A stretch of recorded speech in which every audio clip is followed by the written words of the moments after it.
Welcome to my new series where I am recreating Murray's costume Manor into Minecraft. In part 3, I showed off the warehouse, loading bay, the upper warehouse hallways, and the admin wing.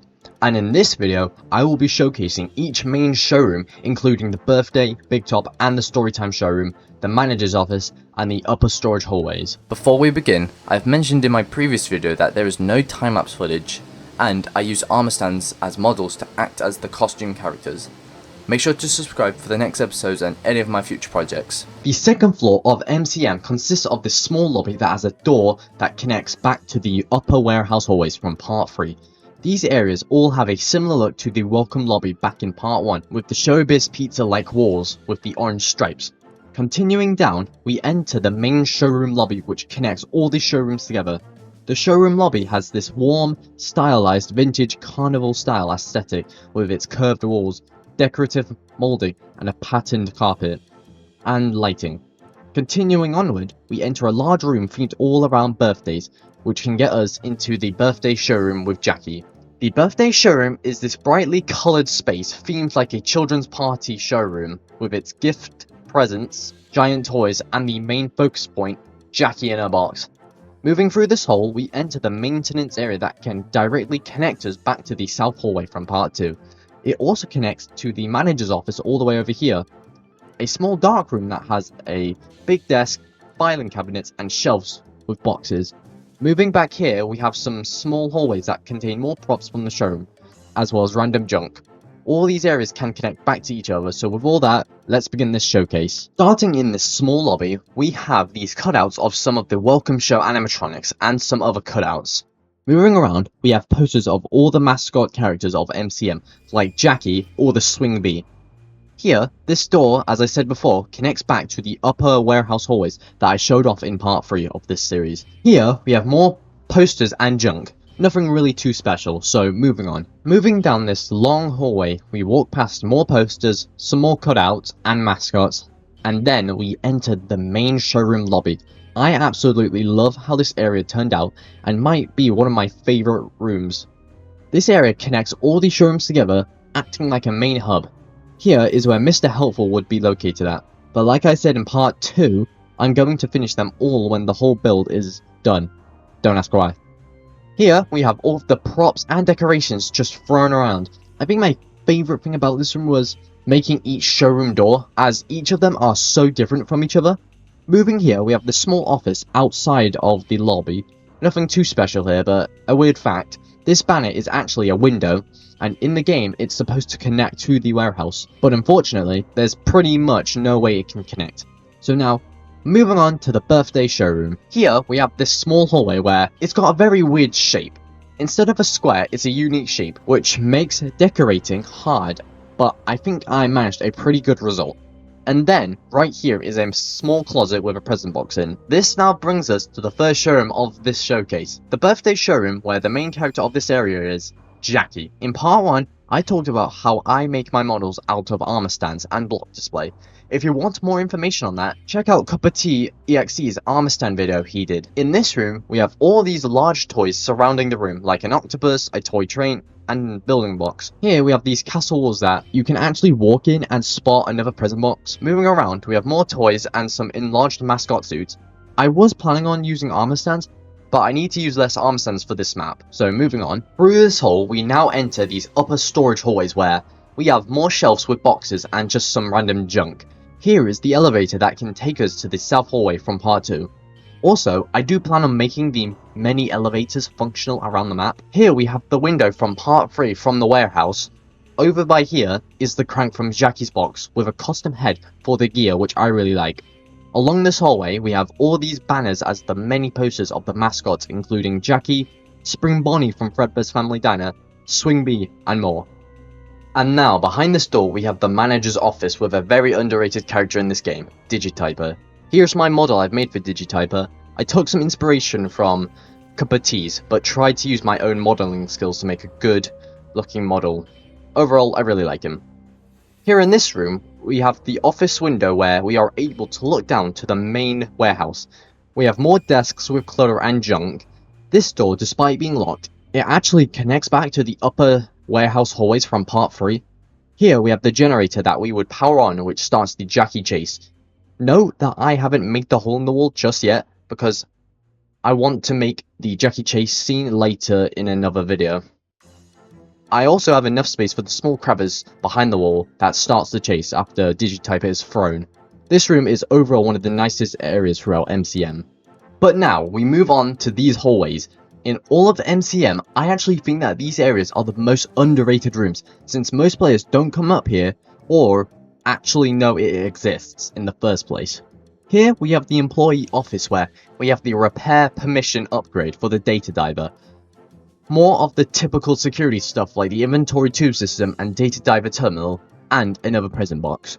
However, most interestingly, we have this locked door from behind us, and in the game, we are unable to access it. But really, it's because there are boxes and junk blocking it off from the other side. I think this is really cool as, despite it being blocked off, it still can connect to other areas. These hallways have shelves filled with props and cutouts from the birthday showroom that have been stored in these hallways. There are multiple open vents that can get us to more areas around here, but mainly staying here, we have this door that needs a code to get in. However, if we go through, this room is used to unlock a present, but also fix the elevator that is located right behind here. Moving on, we have more junk and shelves, and right here is the vent that connects back to Jackie's box. Overall, these hallways were quite fun to decorate despite them being quite unknown, and are fun to walk around and explore. Up next, we have the Storytime Showroom where already you can see the many curved areas, which I can imagine will be quite difficult building in Minecraft. However, the main showroom itself is just this giant rectangle with, once again, loads of interesting details like the many Storytime props as well as this scaffolding on the roof that collapsed, which used to have the giant moon decoration that has fallen through to backstage and then to the moon basement area. Despite this area should be quite fun to build due to the amount of detail. So with that, let's begin. So, if we just go through this barricaded wall here, we enter these hallways that connect the Storytime Showroom to the lobby, as well as the Big Top Showroom. These hallways have this nice cold purple colour to them with posters of more characters. Here is the door that can connect us back to the maintenance hallway in the Big Top Showroom. Moving on, we have cutouts of some trees and castle walls leading up to the showroom. Moving up these stairs, we finally entered the main showroom. Something really unique about this room is that all the walls are completely made out of pixel art. The Storytime Showroom is set in this fantasy landscape with the main castle as well as a dragon here. However, the main focus is the giant hole caused by the giant moon. Luckily, I was able to connect it to backstage by using some mud and terracotta blocks to connect it to the roof, connect it to backstage.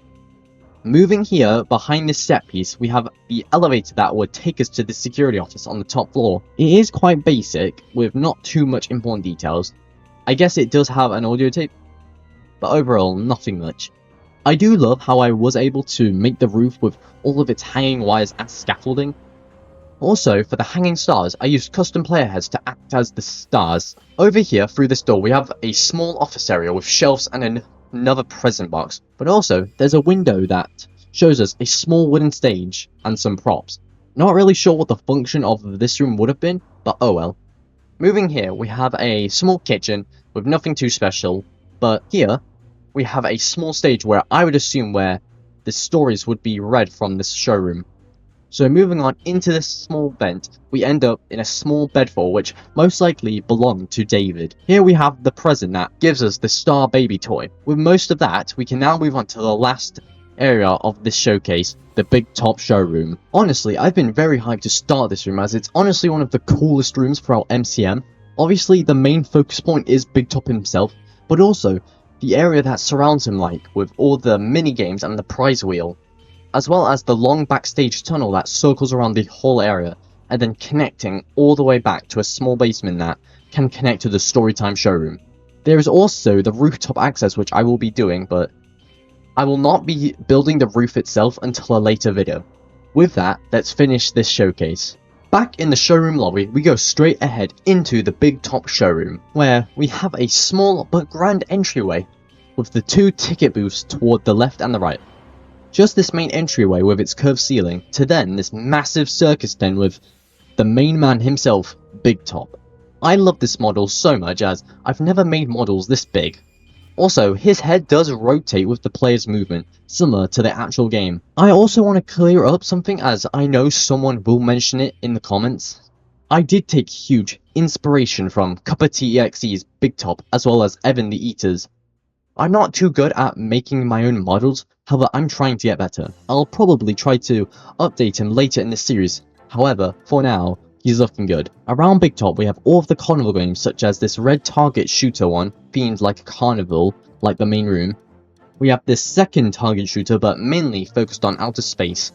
And finally, another ball toss minigame themed around Jackie and birthdays. Yes, I did redesign the Jackie ball toss minigame. However, you may notice that there is a door which can connect us to the long maintenance hallway, but we will go there later. Here we have the prize wheel room, where we have both of the stairways that take us to the next floor. Moving up, we have this big open area. I'm glad that I was able to connect everything together, as these rooms have quite a lot of curved areas within this showroom. Here we have the present with the trophy in, when we finish all the minigames. Overall, this area is so cool to look around, as there aren't many rooms with a similar theme to it. We have all of the boxes as well as this small closet with yet another present in. But on the other side, we have the door that can take us to the office. Also, we have the staircase that can take us back down. In the game, it's got mannequins making it unable to be accessed, but for now, I've removed them so you can get up and down. Moving through this hallway, we have the security office with the creator permissions upgrade. Nothing too special here. I probably will talk more about the roof access once we get there in a later video. So moving on. Coming back to these long hallways, we can see that it goes across the whole attraction, which really is cool to see. I remember exploring this area and being so lost and confused to where I was. Finally, we have this big open room which contains loads of props from both showrooms, the Big Top and the Storytime Showroom. It's cool to know that this area connects back to the Storytime Showroom. However, besides that, there's not too much within this room. So with that, all of part 4 of showing my Five Nights at Freddy's Secret of the Mimic map is now done. Here is an overhead view of the entire MCM factory. I am so happy that I was able to build this much for this series. With that, this now completes all of the factory floors within MCM, and now I can move on to the basements of MCM, and then the exterior and the mansion, which I will hopefully get round to do.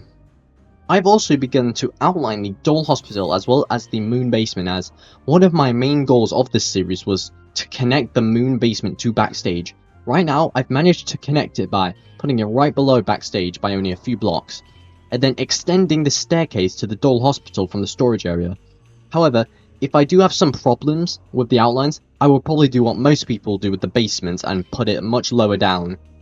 Make sure to subscribe to this channel when my next video comes out.